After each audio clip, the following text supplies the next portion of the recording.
So I got to tell you guys, every time I come here, I'm so blessed. You know, my testimony comes with it's funny because I came here in September, and I always expect my testimony to just singe the hearts of men everywhere I go. You know what I mean? And it does. But when I came here in September, I don't know if you guys realize, but I never even finished my testimony. I was just so taken back by the Holy Spirit in this room and around you guys. I mean, it's an honor for me to even be here in front of you guys. And so just wanted to start with that. But so my story's about honor. I'm going to read you a couple verses that the Lord talks about it and what the benefits of honor are. It seems counterintuitive, doesn't it? For us to honor, I mean, we're men, right? Yeah. We're supposed to be leaders. You know, we're head of households. We're, kings of our own domain, of our own little kingdoms that God has appointed us. And so, Proverbs 3:35 says, "The wise will inherit honor, but fools get disgrace." Have you guys ever felt like you've just been handed a bunch of disgrace? You know?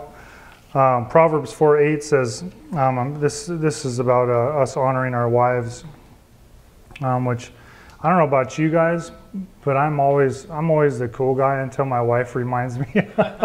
Does your wife ever remind you of just, your own humility? And Proverbs 4:8 says, "Prize her highly, and she will exalt you. She will honor you if you embrace her." Proverbs 15:33, "The fear of the Lord." You know, honor is all over Proverbs. I mean, there's 20 of them, 20 different Proverbs that have honor in it, but I thought I would just honor the Lord today by bringing a few of them in front of you before I tell my story. But the fear of the Lord is instruction and wisdom, and humility always comes before honor. He felt so strongly about that he put it in there twice. He followed it up with, "Before destruction a man's heart is haughty, but humility comes before honor." And so there's some benefit and some obvious connection between humility and honor, which is counterintuitive, isn't it? I mean, for all of us men. Men! I got to tell you guys, I didn't know if my mic was on, so I normally just belt it out, but I was so shy. We started singing, and I was like, gosh, I don't know if my mic's on. I should just calm it down. But it's funny because, that's the other thing is you guys are all singing praise to the Lord, and it warms my heart up because normally we kind of need some women to lead the way, don't we? I don't know about you guys, but I usually like to sing when the music is louder than my voice because I'm not a very good singer.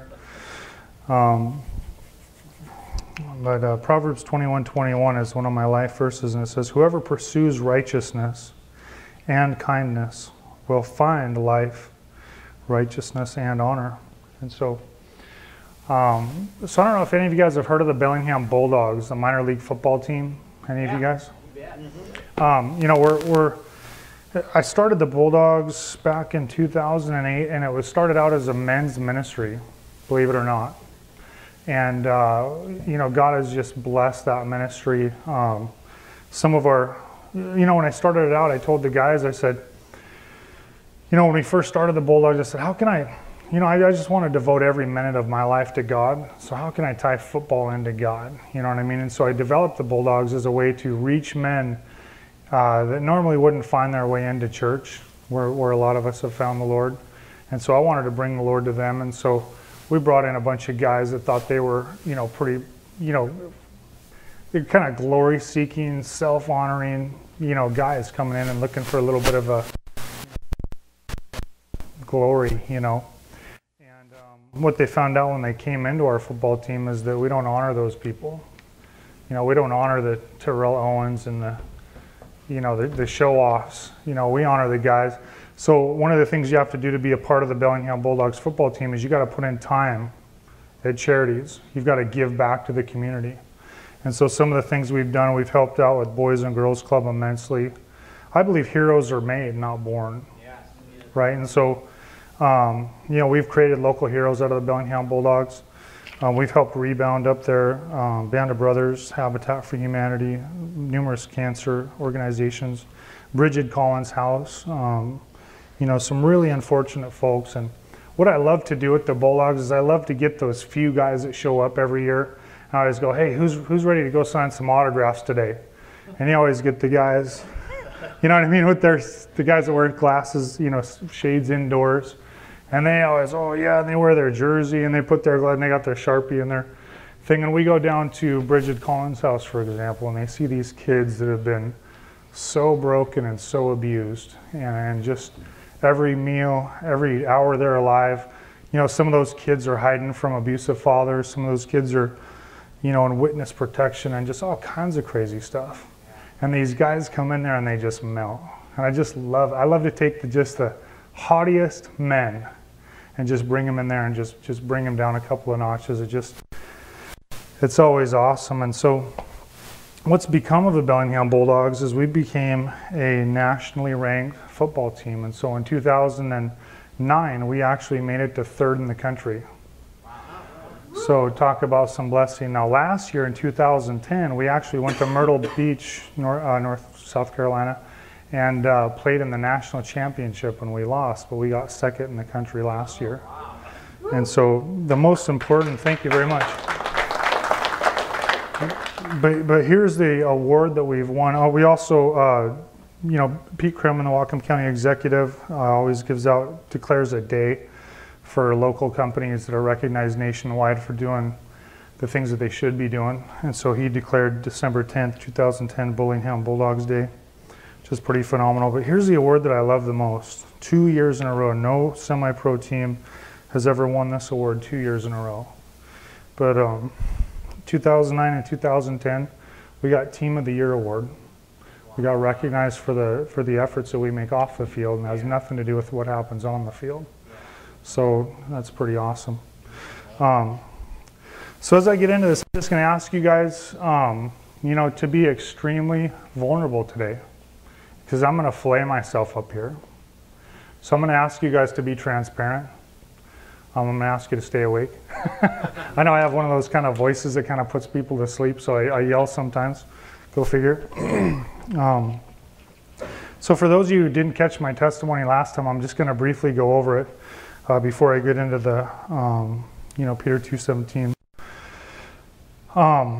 You know, so I've only been saved for 7 years, and I get flown around the country now to give my testimony at different churches and men's groups and my stories in a few books. Now I haven't had the whatever it's called, the write your own book. You know what I mean? I'm not there. And so, but 7 years ago, maybe 7.5 years ago, I was living a double life. And in one life, I was a successful entertainment company owner down in Seattle. We had a record label, a magazine. We promoted nightclubs. You know, I was doing pretty well. I was a professional fighter back in the day, so I kind of was hanging on to that glory a little bit. A lot of people had heard of who I was. I was kind of a tough guy, and so, you know, I had won my own. I had played minor league football for 16 years, and I actually won a national championship back in 2002, and was, you know, one of the better defensive ends in the country. So that was my one life. Then in my other life, I was a high-level drug dealer. I was selling weed across the Canadian border. The feds told my girlfriend at the time that, you know, they'd clocked me at about 40,000 pounds in 2.5 years. And I was making a decent amount of money from that. I had a house in Hollywood, a house in Seattle, and a house in Bellingham. I had limos driving me to my club every Friday night. About a $750 a night coke habit, because I really liked people around me. And what I was doing was I was masking a childhood. I was trying to cover up. You know, I didn't want anyone to see who I really was. I don't think I'd cried in maybe 10, 11 years, something like that. So,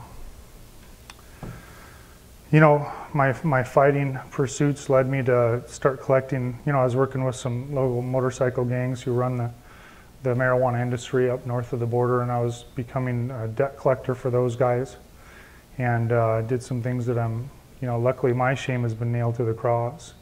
I don't know who I'm talking to with that little tidbit there, but, you know, when I got saved, all that stuff went away, and so I've never forgotten where I've come from. But then one day I was in I don't want you guys to think I'm honoring my old life or giving it any amount of glory, but I just need to set you guys up for where I was 7.5 years ago. Okay. Then the Lord threw the perfect storm at me. So I don't know if you guys remember the vessel in the storm. You know, the Lord was sleeping, and that story always gets told a different way, but I like it this way. We're the vessel, and we're in the storm, and the Lord is sleeping inside of all of us until somebody wakes him up and calms that storm. And so the perfect storm in my life was when I got held up in a drug deal that went bad, and I lost $180,000. And I don't know why. I know why today, because I'm standing here right now, praise God. Yeah. But the bullets missed me at point blank range. And I got out and I went home, and I was pretty shaken. I was with a gal who had no idea what I was up to or what my life was about. She just knew that, you know, I was white as a ghost, and I felt like I should have been one. But I got home and I prayed to a God that I didn't know at that time. And I said, hey, if this isn't the life you want me to lead, show me what is, right? Well, just, I mean, my wife and I argue about it. I think it was 3 days. She says it was 2 weeks, but she found out she was 3.5 months pregnant. Now, for any of you guys who've ever considered abortion, you guys know that 3 months is past the, you know, so that wasn't an out for us. But how does somebody not know they're pregnant for 3 months? I feel like, I mean, I played my part, but I feel like there's an immaculate conception there. You know what I'm talking about? And so at 3.5 months pregnant, I had some decisions to make, and I had put it before God, and I felt like there was a weight off of my shoulders that day. But then she was 8 months pregnant, and the feds came knocking on my door, and they said, hey, we've got all these guys testifying against you. We've got 2 years of audio tape and videotape, and you're looking at 10 years to life, and you've got 45 days to contact the federal prosecutor and tell him your story. It's a different story back then, obviously, but and so that was the perfect storm in my life. I got jacked, I got pregnant, I got busted, and so then I got invited to be a groomsman at a wedding from a guy who had actually worked with me in my illegal pursuits and was kind of a friend in and out, but he had been mostly out. He was trying to talk to me about Jesus every now and again, and I was like, hey, I know God, you know, I pray. When, you know, crap really hits the fan, we all do, right? You know what I mean? So, but at this wedding, a little white-haired pastor who was the bride's father came in and started talking about Jesus Christ. And he talked about him in a way that was so attractive to me that it was like a cold glass of water after being in the desert for 4 or 5 days. I mean, it was that dramatic, and I didn't know what was going on inside of me that day, but the Lord had obviously touched me. I was so profoundly changed that day. I mean, he said 4 words that changed my life forever. And he said, isn't the Lord good? Yeah. Isn't the Lord good? The way all these guys around me, and by the way, I'm at a Christian wedding. You know what I mean? Like, this wasn't like a, you know, I grew up a biker kid. This wasn't the kind of weddings that I was used to going to. I mean, everyone's like, you know, we went to his bachelor party the night before the wedding. I was like, man, you're asking for trouble. We might not make it to the wedding, but 10:30, 11 o'clock, everyone started going home. And I was like, man, I ain't even started yet. So I rolled home at about 5 o'clock in the morning and then rolled into this wedding pretty buckled, you know, to say the truth, and was just standing there buckled. Well, he took all the groomsmen over to the side, into the corner, and started praying. And he just started praying about a God that was so good. And all these guys were like, oh, yes, thank you, Lord.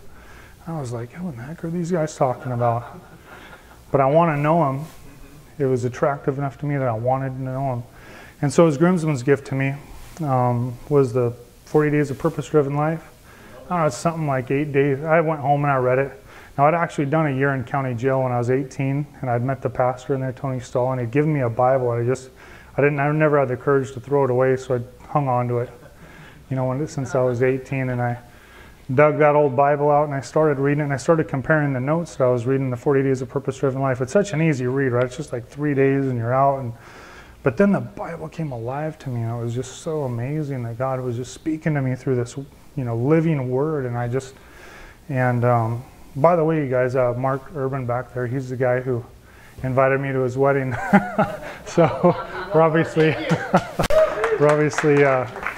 good friends now, but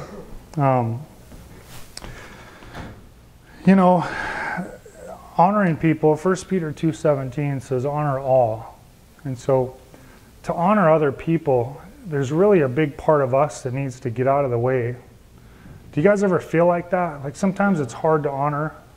I mean, I went to the DMV today to get my driver's license renewed, and boy, don't you run into all kinds of people? I mean, it's kind of funny because at least everyone gets gussied up, right? Isn't it how everyone kind of dolls up to go get their picture taken? So I was like, you know, this is always a pretty good looking crowd in here, but you know, there was a couple of homeless people there too, and I just kept challenging myself. I was like, there's something about this person that God put in front of me that, you know, he wants me to honor these people. I'm going to speak about honor tonight.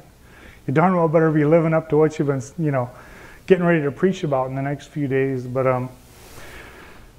you know, some stuff, I just still got all this stuff that needs to get out of the way when it comes to honoring other people. And it's easy to honor my wife and my kids. I mean, I go to church enough and read the word enough that stuff is good. But when he says honor all, like, he means honor all, right? And so I'm going to tell you guys a story about my childhood that I've never told publicly before. But it's a story that I know is going to change some people in here.